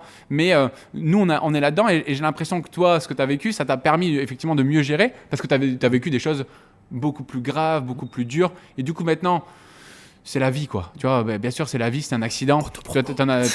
Non mais, ouais, c'est vrai. Autopromo. Mais du coup, tu vois, t'as vécu c'est comme quand ta laisse elle a cassé et que Sora a couru en fait sur le bosseron. C'est la vie, c'est un accident. T'as pas fait exprès Ah, de mais il a faire pas ça, couru sur le bosseron, hein. Il a fait un bond en avant Voilà, pensant c'est ça. qu'il était attaché. C'est ça. Il savait qu'il était attaché, Mais mon chien. il s'est retrouvé sur le bosseron. C'est ça Et que en je veux fait, il voulait impressionner le chien d'en face pour pas qu'il approche, mais il pensait qu'il allait être retenu. Et en fait, il a fait un bond en avant. Et en fait, l'anneau de la médaille a lâché. Et mon chien s'est retrouvé. C'est pour ça, en fait. C'est un Et tu veux accident. que je te dise un truc, c'est le plus paradoxal dans cette histoire-là, tu sais ce que c'est? C'est que si j'avais pas attaché mon chien, ça se serait jamais passé. Parce que Sola pas attaché, il fait pas ça avec les grands chiens. Il veut pas esquive. s'en approcher. Voilà, il esquive. Sola, il ne veut pas avoir à s'approcher de chiens plus grands que lui. Tu le vois dans les promenades, quand il y a un très grand chien, Sola, il préfère contourner. Il ne veut pas. Il est trop impressionné. Et il sait que je ne veux pas qu'il joue les oraux. Hein. Et donc, je respecte ça, donc je fais une ellipse. Voilà. Je fais une ellipse tranquille, hein. Tu vois, et mon chien me suit, il fait un petit couinement du style ouais, je suis pas très rassuré, il n'y a pas de problème, Doudou. Regarde, je laisse Tsuki et Mizumi avec l'autorisation du propriétaire d'aller voir le grand chien, mais moi, mon chien, on fait un tour. Voilà, je l'occupe, on joue, je lui fais un travail de reniflage avec des friandises, tout ça. Et j'en reviens vite fait à ce qu'on disait tout à l'heure par rapport à la laisse. Je ne suis pas pour le 100% sans laisse. La preuve, mon chien avec le bosseron, il était en laisse. Et ce pourquoi je défends le fait d'apprendre à nos chiens, même en ville, surtout en ville, d'apprendre à nos chiens à se promener sans laisse en ville, c'est pour leur sécurité. Un chien qui vit en milieu urbain et qui n'a jamais appris la balade sans laisse en ville est pour moi aussi en danger de mort qu'un pêcheur qui n'a jamais appris à nager. Tant qu'il reste sur le bateau, tout va bien. Ouais, mais en fait, t'es gentil. Mais en fait, ça suffit pas. Ouais, mais s'il a un gilet de sauvetage, déjà, les pêcheurs, les gilets de sauvetage, ils ne les ont pas tout le temps, hein, parce que c'est vrai. Et au-delà de ça, ça ne t'aide pas à te noyer non plus. Ça te maintient en haut, mais il y a un moment, quand tu craques, tu craques. Voilà. Donc, ce que je veux dire par là, c'est qu'il est important d'apprendre à nos chiens à apprendre ses compétences. Ça se fait pas du jour au lendemain. Il suffit pas de détacher la laisse et on voit ce qu'on fait. Parce qu'à ce moment-là, détacher notre chien pour qu'il apprenne la balade sans laisse en ville, c'est aussi intelligent que de prendre un gamin et de le jeter dans une piscine en disant t'as qu'à battre des pieds et des jambes. En fait, il va se noyer. Ton chien, il va se tuer. Hein. Voilà. Donc, c'est un long processus, mais c'est important à mes yeux de le faire. Mes chiens, je les rattache quand je vois un chien que je ne connais pas. Je les rappelle. Je les rattache pas tout de suite. Si la personne est trop loin devant et que je sais que si je fais un éclat de voix, ça va exciter un petit peu mes chiens, alors que je veux juste dire à la personne est-ce que mes chiens peuvent venir. Si déjà le chien il est en laisse, je rattache mes chiens. Voilà. Mais c'est important de signaler ça, voilà. Parce que ça c'est être respectueux, voilà. Ça c'est évoluer en société, voilà. Et puis s'ils s'entendent bien, viens on détache les laisses, et viens ils s'amusent avec plaisir. Le chien est sans laisse en face, je ne le connais pas, je garde mes chiens à côté de moi. Et je demande à la personne d'en face, excusez-moi, est-ce qu'ils peuvent venir Voilà. Est-ce que ça veut dire que mes chiens n'ont jamais été allés voir un chien sans mon autorisation? Non. C'est déjà arrivé. Ça, c'est ce que tu as dit tout à l'heure, c'est la désobéissance de temps en temps, ce qui est logique et normal, ça fait partie de l'apprentissage. Voilà. Et puis, on apprend tous de nos erreurs et il ne faut pas avoir peur de faire des erreurs. J'ai déjà refusé une priorité à droite, les gars, j'ai pas fait exprès. Voilà. Est-ce qu'on m'a retiré mon permis de conduire? Non. Et pourtant, il y a un danger de mort. Hein. Voilà. J'ai déjà pas vu un piéton. Je ne l'ai jamais tapé. Je me suis arrêté au dernier moment parce qu'il a fait aussi attention à lui. Mais par contre, ça te marque, ça te fait te remettre en question et tu changes d'attitude. Après, tu es un peu plus à l'affût dans la même situation. Toi. Pourquoi mes chiens étaient en laisse avec le bosseron? Parce qu'on était dans une zone qui, je sais, est un moment de passage de plein de chiens, de voitures, tout ça, qu'on était en fin de promenade, que la promenade avait été très longue et que, effectivement, quand les balades sont très longues, la dépense nerveuse est très forte, donc les chiens peuvent être un peu désobéissants à certains moments. Je veux rentrer chez moi calmement. Mes chiens, je veux qu'ils posent leur cerveau. Ils ont été très obéissants en forêt, ils ont fait tout ce qu'il fallait. Je les rattache, c'est une manière pour les garder près de moi. Malheureusement, je les rattachais trop vite. J'avance. J'ai attaché la laisse sur l'anneau du collier et je me retrouve avec mon chien qui se retrouve sous un énorme bosseron qui, si jamais tu te mets à gueuler et à hurler, en fait, ton chien est mort. Et ce ne sera même pas de la faute du bosseron qui, lui, a subi pour lui une agression de se retrouver avec un chien qui lui a sauté dessus alors qu'il est réactif. C'est pour ça que j'explique que la laisse peut être, à certains moments, malheureusement, défaillante. Tu peux mal l'attacher, elle peut casser. Il peut y avoir une défaillance de matériel. Qu'est-ce que tu fais quand ton chien n'a plus de laisse? Voilà. Et ben, je vais te dire un truc. Je vais même te dire un truc, c'est que la laisse, je pense à mes yeux, a autant sauvé de chiens qu'elle n'en a détruit, en fait. Je suis d'accord avec ça. ça. La laisse, c'est un outil. Si tu ne sais pas te servir de cet outil, tu blesses. Un couteau de cuisine, c'est un outil. Tu sais pas t'en servir ou tu l'utilises mal, tu tues ou tu blesses très sérieusement. Et aujourd'hui, la laisse telle qu'elle est utilisée, elle est à 70% très très mal utilisée. Voilà. Non, il suffit pas d'attacher notre laisse. T'as qu'à tenir ton chien en laisse. Bah non en fait. Non, t'as pas qu'à tenir. Il faut aussi savoir se servir de sa laisse. Oui, je suis d'accord. Tu sais que je suis en train de comprendre en fait pourquoi tu mets le titre de ton livre, c'est la vie. C'est un peu ton combat en fait. J'ai l'impression en fait de signaler au monde que la vie, il y a des accidents, que la vie en fait il y a des variables, que la vie tu peux pas toujours gérer, qu'un être vivant il fait des erreurs. Et je viens de comprendre là en fait que c'est toi en fait, c'est ton combat, c'est ta façon d'être et c'est très intéressant. C'est triste, enfin c'est dur, oui, c'est l'impermanence de la vie et c'est aussi pour ça que c'est beau. C'est parce que c'est pas linéaire. Exactement. Voilà, c'est nos hauts et nos bas. Plus t'es haut et t'es grand, effectivement, plus tes bas vont l'être également. Mais moi, je dis toujours, quand j'ai une amie dernièrement qui est venue, elle est venue pleurer dans mes bras pendant une demi-heure, même plus, en disant que son mec est parti. Bref, c'était le drame de sa vie. Et je vais jamais m'en remettre. Je vais dire, alors, rassure-toi, si, déjà pour commencer, ça te laissera une plaie profonde, mais ça va, t'inquiète pas, ça va se résorber. Je lui fais, mais souviens-toi que si tu souffres autant, c'est parce que tu as été aussi heureuse. C'est beau. Et je dis toujours, la vie, les gars, c'est le casino. Je fais toujours le parallèle entre la vie, l'amour et le casino. J'ai pas de chance, j'ai pas de chance alors. Tu vas Au casino, tu as 3 joueurs. Tu as 3 joueurs, tu as 3 types de joueurs. Tu as les premiers, en fait, en vrai, ils jouent pas. Ils viennent au casino, je m'installe. Ils viennent au casino, c'est très théâtral. Ils viennent au casino, mais c'est juste pour l'ambiance. Et c'est pareil en amour, hein. Ils viennent pour l'ambiance, ils regardent les autres jouer, ils commandent beaucoup, hein. Ils ont plein de techniques, plein de conseils, mais jamais ils ont joué. Voilà. Même chose avec la vie. Ils ont plein de techniques, tu devrais faire ceci, tu devrais ça, mais eux jamais ils jouent, hein. Voilà. Mais ils regardent les autres vivre ou ils regardent les autres aimer. T'as le deuxième type de joueurs, c'est les petits joueurs. Ils viennent avec 20, 100 balles, c'est ce que je veux dire. Bon, ils vont à la machine à sous, un petit coup de poker, voilà, ils perdent peu, ils gagnent peu, petit frisson, voilà, ça fait plaisir, quoi. Voilà, il y a eu l'ambiance, on a aussi regardé les autres jouer, on a joué aussi un peu, on a un peu frissonné, mais bon, c'est tout, quoi. Puis t'as les autres. T'as ceux qui, quand ils rentrent dans le casino, en fait, non, ils sont pas venus pour participer. Ils jouent leur vie. Ils viennent, les mecs, quand ils viennent avec tout l'héritage. Ils viennent avec tous les économies, même de toute la famille, hein, les salauds. Hein. Avec la paye du mois et même des 3 derniers mois. Ils viennent, ils ont tout mis. Hein. Ils arrivent, 18 rouges. C'est même pas genre une chance sur 2. Hein. Non. Et les mecs, voilà, tout d'un coup, c'est all-in. Une seule main. Bon, très souvent, ils perdent tout. Hein. Et en plus, ils perdent aussi... bref. Mais quand ils gagnent, ils gagnent. Mais quand ils gagnent... Quand ils gagnent. Tu sais quel est le point commun entre ces joueurs-là, entre les perdants et les gagnants, des grands joueurs? Il y a un seul point commun. Attends, je réfléchis quand même 2 secondes. Hein. Vas-y. Il y a un seul point commun entre... Je te parle des très grands joueurs.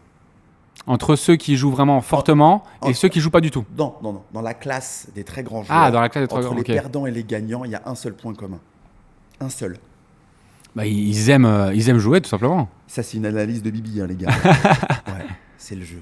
Ah ouais. Parce que qu'ils gagnent ou qu'ils perdent, ils vont rejouer. Mais est-ce que la vie n'est pas un jeu? C'est ça la question. Ils vont rejouer, les mecs. C'est-à-dire que peu importe le résultat, ils vont revenir jouer. Alors parfois, ça va prendre un peu plus de temps avant que les perdants reviennent, hein, mais ils vont rejouer. Parce que tu sais ce qui a compté au final, c'est pas le résultat. C'est le moment où ils sont rentrés dans le casino avec tout le blé. Le moment où ils ont fait l'échange du jeton. Le moment où ils ont fait leur pari. Et le moment où la bille a tourné. Et là, ça tourne. Et là, je t'en parle, j'en ai des frissons. Ça te fait... Alors, je joue pas au casino. Hein. On dirait. Je joue la vie. Hein. Je joue la vie, je joue l'amour. Moi, en amour, c'est all-in. Hein. Alors, ça veut pas dire que je suis hyper sur ma compagne. Non, mais en tout cas... Voilà, j'ai jamais eu de petite relation. Toi, tu ferais plus partie de cette classe-là, du coup. Moi, c'est les grands joueurs. C'est les grands joueurs. Mes chiens, je leur offre la liberté. Oui, ils se blessent. Oui, ils tombent malades. Oui, il leur arrive des trucs des fois pas possibles. Ouais, mais qu'est-ce qu'ils ont découvert?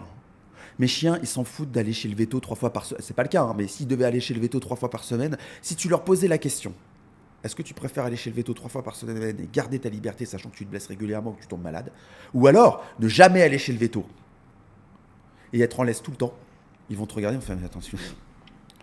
Mais ça, c'est bien une question d'humain. C'est une vraie question, là. Le plus triste là-dedans, c'est que si vous me posez la question, c'est que c'est pas évident. Mais les gars, mais 1000 fois, je préfère être malade. C'est la peur qui va limiter en fait les gens en fait à pas prendre ces risques-là. La peur de perdre, la peur en fait de faire une erreur, la peur de voilà. Et surtout, on a fait dans notre société aujourd'hui, on a fait de l'erreur. On a moralisé l'erreur, alors que l'erreur est l'outil éducatif le plus performant que la nature ait créé. La nature fait 8 milliards d'essais-erreurs par seconde. C'est l'école, du coup. C'est quand tu commences à moraliser l'erreur, c'est terminé. Quand tu me sors cette fameuse phrase, la liberté des uns s'arrête, commence, bref, tu vois. En fait, tu as moralisé le fait que tes chiens puissent un jour faire une erreur, qui puisse avoir des conséquences. Et je suis d'accord, c'est très énervant. Je l'ai subi, je le subis encore aujourd'hui. Ça m'est déjà arrivé d'avoir mon chien en laisse, Sola, qui déjà n'aime pas être en laisse, mais qui l'est et qui marche très bien en laisse. Avoir un énorme chien, courir vers lui. Tu sais ce qui se passe quand ça se passe comme ça ? Je lâche la laisse. Parce que, en fait, que je le veuille ou non, la situation, elle va se faire, en fait. Le contact, il va se faire. Tu vois, tu veuilles ou pas, en fait, c'est pas le problème, c'est plus le problème. C'est plus en fait, c'est plus dans tes mains. Par contre, il y a une phrase formidable de Filk que j'ai mis dans mon livre, qui est incroyable. C'est un psychologue qui a fait les camps de concentration. Et en fait, il a écrit un livre où il explique certaines choses qu'il a vécues dans les camps de concentration. Pas dans les détails sordides, tu vois ce que je veux dire. Il aurait pu, il a vu des trucs, voilà. Mais comment il a perçu la morale de tout ça, les changements des êtres humains, comment les êtres humains se sont adaptés à ce milieu qui était l'antichambre de l'enfer, si ce n'est pas déjà l'enfer. Et en fait, il y a une phrase qui m'a bouleversé, et qui a tout changé chez moi. C'est la dernière des libertés humaines, la dernière chose qui vous appartient quand on vous a tout pris, c'est le choix de l'attitude que l'on va adopter face à une situation qui va nous être imposée. Ah, ça te la coupe, celle-là elle est puissante. La dernière chose qui t'appartient, c'est comment tu vas réagir à une situation. C'est le choix de l'attitude que tu vas adopter face à une situation qui t'est imposée. Que tu le veuilles ou pas, ça va se passer. Et ben moi, je prends la décision de lâcher la laisse de mon chien. Parce que je sais que si je tire dessus, j'enferme mon chien. Et que là, je vais le rendre réactif. Si ça se trouve, ça va très bien se passer. Si ça se trouve, ça va très mal se passer. Mais si ça devait mal se passer, de toute façon, qu'il soit attaché ou pas, en fait, ça va mal se passer. Donc tu ne penses pas qu'on pourrait éviter toutes ces situations-là en éduquant d'une certaine manière ? Bien sûr que si. Mais quand le chien, en fait, il a perdu le contrôle, quand le chien, malgré les appels du maître, en fait, va au contact du chien qui le tien est en laisse et pas rassuré. Mais du coup, c'est pas la responsabilité du chien. Mais en fait, c'est le coupable à ce moment-là et le responsable, on n'en a rien à foutre. C'est trop tard. C'est en fait, là, actuellement, c'est pas ça qu'il faut gérer. Ce qu'il faut gérer, c'est que ça se passe bien. Et pour moi, la chose la plus essentielle, c'est de multiplier les chances pour que ça se passe bien. Or, la multiplication des chances pour que ça se passe bien, c'est que mon chien ne se sente pas attaché, en fait. Faut que vous compreniez la perception qu'a un chien lorsqu'il est attaché en laisse, quand il n'est pas attaché en laisse. Je vais vous foutre dans une pièce avec une tarentule à l'intérieur et je vais vous laisser dans le noir avec elle. Vous ne savez pas où elle est. Par contre, je vous laisse libre de vos mouvements. C'est pas la grosse ambiance, on est d'accord. On est d'accord, c'est pas l'ambiance. Mais tu es libre de tes mouvements. Je vais te mettre dans cette même pièce avec un anneau en métal attaché au mur, une chaîne dans cet anneau en métal et tes mains attachées dans le dos. Tu peux un tout petit peu bouger, mais tu as les mains attachées dans le dos. Tu vas vivre la situation pareille ? Non, tu la vis pas pareil. C'est la même chose avec mon chien en laisse. Quand un chien sans laisse que je ne connais pas arrive, si je vois que le chien fait demi-tour, je garde mon chien en laisse. Si je vois à 3 mètres que le contact, je lâche. Je lâche. Parce que je veux multiplier les chances pour que ça se passe bien. Et pour que ça se passe bien, il ne faut pas qu'il y ait de tension sur la laisse. De toute façon, il n'y a pas 40 choix. C'est où tu lâches, où tu suis le chien pour que ça se passe bien. Voilà, où tu détends ou tu bouges l'autre chien. Voilà, exactement. Mais je vais même encore plus loin. C'est-à-dire que non content de lâcher la laisse, mais en plus, c'est ce que je fais. Je fais 5 pas en arrière. Tu sais pourquoi ? Pour pas envoyer d'émotions en fait non, fortes. C'est pour montrer à mon chien qu'il n'est pas obligé de rester collé à lui. Je veux montrer à mon chien qu'une autre possibilité que le contact avec ce chien soit. Alors que si je reste à côté, mon chien prendra ma référence, mon placement. Et il va supporter. Si je recule et que j'appelle mon chien, je montre à mon chien qu'une distance est possible. Et si là, il vient sur toi? Si le chien vient... Si ton chien vient sur toi à ce moment-là et que l'autre continue de venir sur lui. Eh bien, tu sais ce que je fais? Eh bien, j'avance. Je marche. Je mets du mouvement. Je reste pas statique. Voilà. Ah, ça, c'est important. Il y a toujours pas mon chien prévient, il grogne. Tu vois, il peut grogner. Ou même, parfois, ça s'est très bien passé. Hein, le chien est venu. Mais même 9 fois sur 10, ça se passe très bien. Hein, d'accord? Et si je vois que mon chien il est très tendu et qu'il est mal à l'aise, eh ben, je marche. Je marche. Pour moi, la plus grosse erreur, quand même, c'est le chien qui se fait agresser à côté de son humain, alors qu'il a fait ce choix-là pour essayer de se sentir en sécurité. Après, on a beaucoup de chiens qui deviennent très réactifs à cause de ça, parce qu'il est venu à son humain pour essayer d'avoir de l'aide. Là, il se fait quand même agresser parce que l'humain n'intervient pas. Et du coup, après, il se démerde tout seul parce qu'il n'y a plus d'autre choix que d'essayer de se démerder tout seul. Et surtout, je gueule pas sur le mec d'en face. Ah non, sur le mec d'en face, ça sert à rien, ça changera rien. Même si le mec, il en a rien à foutre. C'est déjà arrivé avec mon chien, il se fasse pulvériser. Mais vraiment, je te jure, hein, Sola, il a supporté des trucs, les gars, vous n'êtes pas prêts. Hein. Il y a des chiens, alors que je travaille sur sa réactivité et tout. C'est honteux. C'est honteux, c'est chiant. Mais ça arrive en fait. Oui, c'est chiant. Ouais. Mais en fait, je suis désolé, je peux pas promouvoir le fait de dire, l'erreur est humaine. Ouais, le mec, il a fait une erreur. Et même, je suis même tombé sur des mecs, ils en avaient rien à foutre. Et alors, encore pire. Et alors, tu vas faire quoi? Moi, le mec, je l'ai regardé, j'ai fait. On se réexpliquera plus tard. on s'est réexpliqué plus tard, hein, quand il n'y avait pas les chiens. Parce que je l'ai recroisé, le mec. Hein. Et je l'ai pas défoncé, le mec, physiquement. Hein. D'accord? Mais une explication. Mais je lui ai bien expliqué en fait comment je voyais les choses. Et je peux t'assurer que quand il avait pas son kleps, tu vois, excusez-moi pour l'expression, mais parce que c'est comme ça qu'il traitait son chien. Quand il avait pas son kleps avec lui, il était déjà beaucoup moins sûr de lui. Voilà. Et pourtant, j'ai pas été violent parce que j'aime pas la violence. Mais je lui ai bien expliqué les choses. Et sur le moment, il a récupéré son chien. Il est parti avec, genre, je m'en fous. Mon chien était blessé. Mais tu crois que j'ai fait le forcing pour ses papiers, ces trucs comme ça? Tant pis, c'est pas grave. Pourquoi? Parce qu'à faire le forcing, à me mettre à hurler dessus pour pouvoir récupérer les 350 €, 500, 600 €, même ça m'avait coûté de veto. En fait, je blesse comment mon chien psychologiquement? À hurler sur quelqu'un, à prolonger cet instant. Alors que là, le mec, tu sais quoi, tu veux partir? Vas-y, pars. Tant pis, je partirai moi en vacances, je m'en fous. Parce que ce qui compte sur le moment, c'est l'état émotionnel de mon chien. Si j'agresse pas ce mec-là physiquement, déjà, je montre à mon chien qu'un être humain n'est pas un danger. Si j'agresse physiquement et émotionnellement un chien, je peux montrer à mon chien qu'un être humain c'est dangereux. Or, mon chien voit les humains comme des dieux, comme que des machines à donner des bisous, des gâteaux et des bonbons. Et je veux que ça reste comme ça. C'est un important. jour, j'ai un mec qui est rentré dans mon jardin, s'il te plaît. Le portail ouvert, il est rentré dans mon jardin. Cette histoire, elle est folle. J'avais ma GoPro sur mon plastron. C'est te dire à quel point je gère mes émotions. Je suis en promenade avec Utsuki parce que l'après-midi, je les promène séparément pour des raisons éducatives. Et là, je vois un mec qui me suit, un petit jeune de 20 ans, qui me suit sur les trottoirs. Je sais qu'il me suit. Et là, dans ma tête, je me dis, t'inquiète pas, quand je vais ouvrir mon portail, tu vas voir mon gros chien sortir de mon portail pour me faire la fête, tu vas partir en courant. J'ouvre mon portail, mon chien qui fait la fête, je rentre dans mon jardin, je laisse mon portail s'ouvrir tranquille, tu vois. Je rentre dans mon jardin et mes chiens me font la fête, et le mec, il rentre dans mon jardin, genre tranquille. Je me retourne, et là, je lance ma GoPro dans ma tête, je me dis, une vidéo, mon pote. Là, ça sent les 100 millions de vues. Parce que tu sais pourquoi? Parce que dans ma tête, je me suis pas dit, je vais faire le buzz parce que le mec, je vais le défoncer. Non, mais je vais faire une super vidéo, je vais expliquer aux gens pourquoi, justement, je vais faire en sorte qu'ils sortent de chez moi sans avoir à hausser le ton. Parce que si j'hausse le ton et que j'agresse ce mec, je montre à mes chiens qu'un être humain est potentiellement un danger. Et que si le mec, il est suffisamment chaud pour rentrer chez moi dans mon jardin avec le physique que j'ai, sachant que je suis coach sportif et que j'ai la bras de la taille d'une cuisse, si tu veux, et que j'ai en plus 2 chiens à l'intérieur, c'est que le mec en face, il est très chaud. Ou qui s'est pas posé la question. Voilà. Non, il se pose des questions. Les mecs. Ah ouais. Et donc dans ma tête, je me suis dit, il va falloir que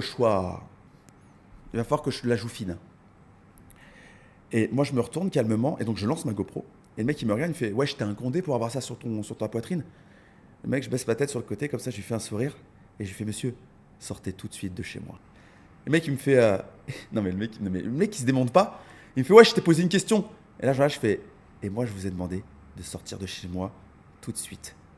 Et là, les gens ils disent, ouais, pourquoi t'as pas gueulé? Je fais, déjà, pour commencer, quand tu commences à hurler, ces mecs-là, ils sont habitués au cri. Ils sont habitués à faire peur. D'accord? Donc, si tu te mets à crier, le mec, il sent que t'as peur. Et puis après, il va s'enflammer. Voilà. Donc, ça veut dire qu'il est en contrôle. C'est ça. Il n'est pas habitué à ce qu'on reste calme devant lui. Je dis toujours, dans la nature, les animaux les plus dangereux sont ceux qui font le moins de bruit. Donc plus tu cries, moins tu es dans le contrôle. Et donc moi je le regarde, je lui fais, monsieur, sortez de chez moi. Et le mec il me regarde, il me fait, wesh, tu vas faire quoi sinon? Et là j'ai sorti la clé de mon portail et j'ai commencé à fermer le portail derrière lui. Tranquille. Le mec il a regardé le portail derrière lui, il m'a regardé. Et moi je suis resté très calme. Voilà. Très très calme. Il t'a pris pour un barjot. Il a eu la chance de tomber sur moi maintenant, hein, Ouais. parce que tu remontes 10 ans en arrière et finissait dans ma cave.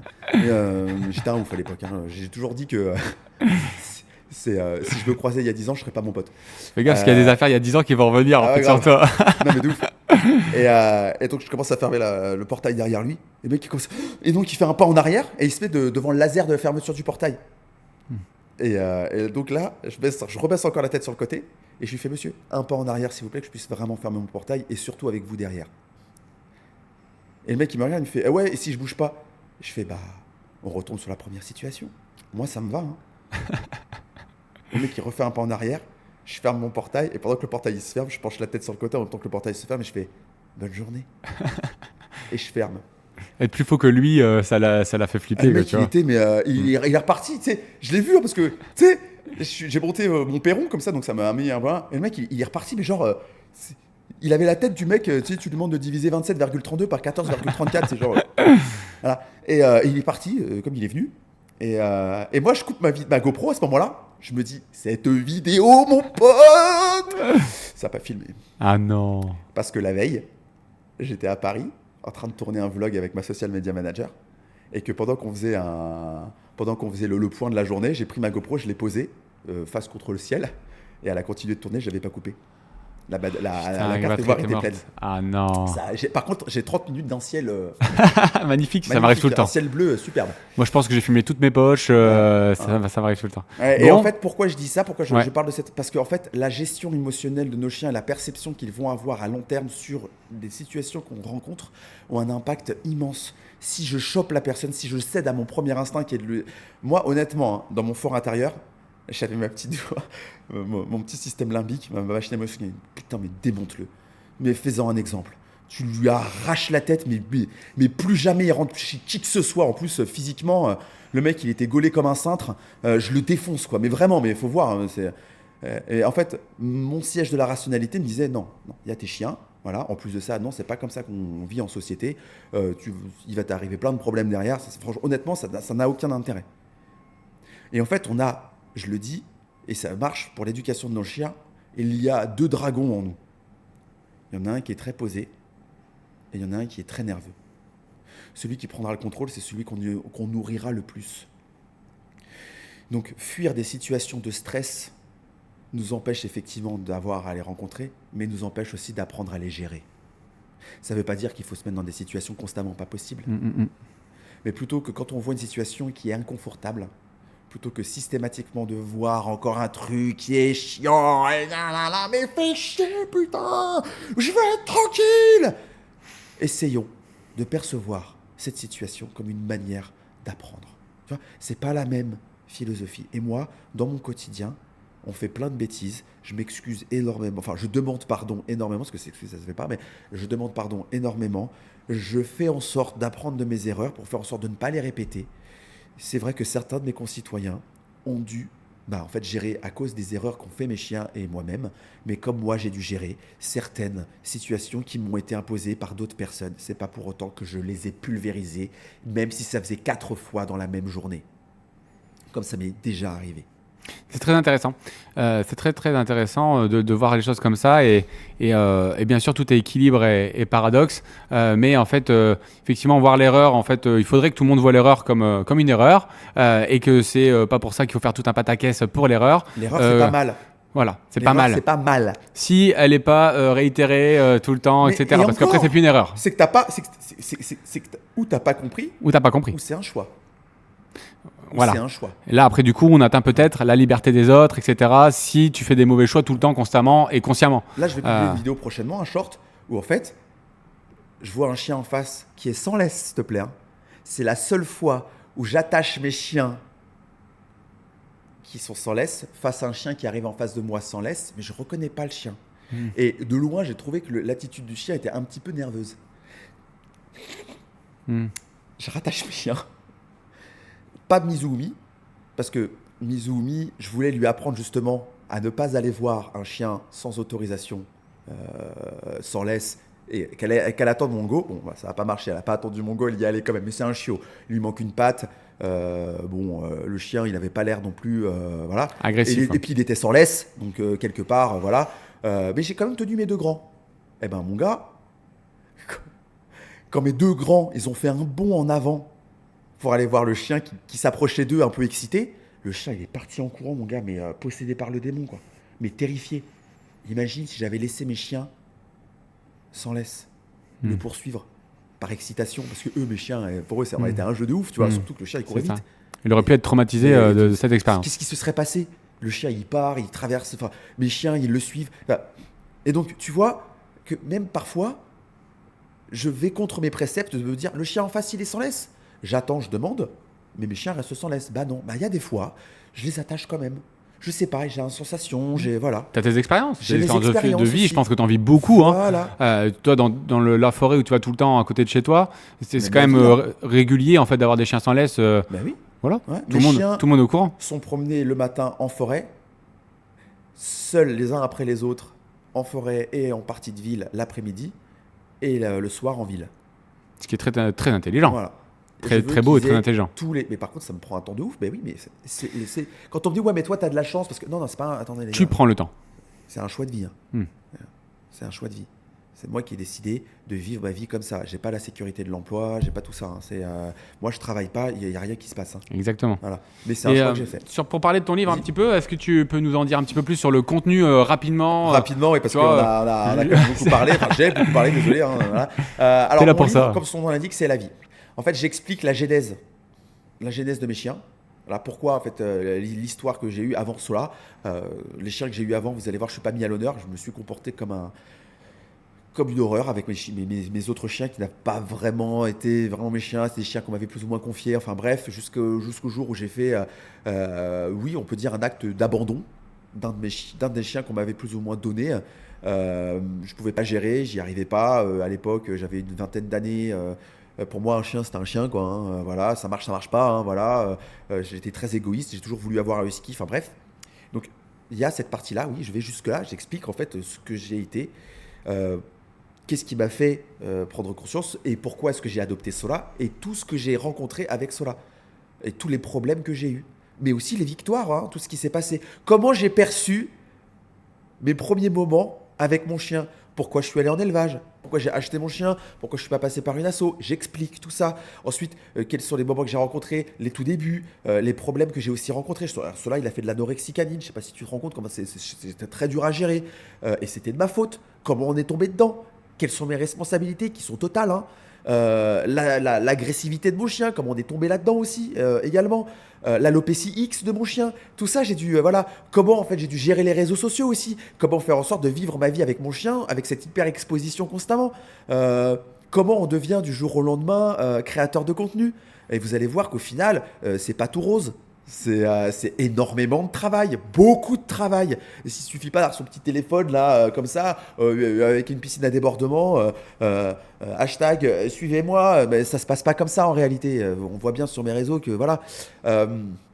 Et l'arrivée de Tsuki, comment j'ai géré ça. En fait, qu'est-ce que c'est que le quotidien d'un homme ordinaire qui vit avec maintenant 3 chiens extraordinaires. Et vous allez voir que c'est la vie. Il n'y a aucune chance, si vous achetiez mon livre, que vous ne puissiez pas, à un moment, vous dire « Mais tellement moi aussi. Et tellement. » Voilà. Et vous allez voir comment j'ai géré, parfois super bien. Hein, j'ai quelques lettres de noblesse à mon actif. Et parfois, mais genre, vous dites « Mais c'est pas possible, quoi. » Mais une pelle, c'est pas un outil éducatif, les parents, quoi. Enfin, c'est pas possible. Vous l'avez éduqué comme ça, Thibaut, ou quoi. Il est devenu un peu. Ouais, parce que parfois, on fait des trucs pas possibles, parfois. Voilà. Et donc, c'est ça que vous trouvez dans le livre. Avec beaucoup de bienveillance, bien sûr. C'est pas, je me fustige pas non plus, mais je me rate pas non plus. C'est la vie. Voilà, c'est il y la a vie. des ratés, il y a des réussites, Exactement. en fait. Et il y a des expériences de Voilà. vie qui nous transforment. Et sur nos chiens, c'est exactement le même Voilà. principe. Et mes chiens ont été mes plus grands maîtres. Mais vraiment. Voilà, ça a été, et ils sont encore aujourd'hui, et j'ai Et ils te encore changent. une super leçon encore pas plus tard qu'avant-hier. Voilà, de fantastiques professeurs. C'est bien pour ça qu'on dit qu'un chien, ça change une vie, ou qu'un enfant change une vie. C'est juste parce que ça nous change, nous, ça nous oblige à changer notre comportement, à devenir plus adulte, à se stabiliser émotionnellement, parce qu'on doit, par notre responsabilité, de le faire. À condition d'accepter le changement.